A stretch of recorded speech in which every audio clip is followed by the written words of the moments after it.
একটু দাঁড়ান তো। কি চাচ্ছ তো ভাই, কি জন্য ডাক দিছ? বড় ভাই একটু সাইকেলটা দাও না, একটু চালিয়ে দেখি। তুমি কি চালাইতে পারো? না, একটু একটু পারে আর কি। ছোট ভাই, একটু একটু পারলে তো হবে না, এটা তো ভালো করে পারতে হবে এটা। না বড় ভাই, আমি তো চালাইতে পারি, চালার খুব শখ, বেশি করে পারি না আর কি। পারবা তো? জি।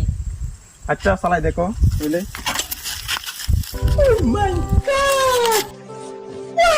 ছোট ভাই তোরে ভালো করে চালাবা আর কি, যাও। জি ভাই।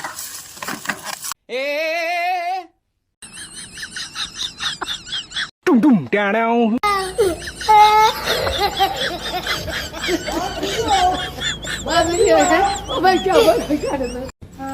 ছোট ভাই তুমি এটা কি করলা? তোমার যদি এখন কিছু হয়ে যেত? एक बार धोखा खा चुका हूँ, दोबारा नहीं खाऊंगा। पहचाना मुझे? No.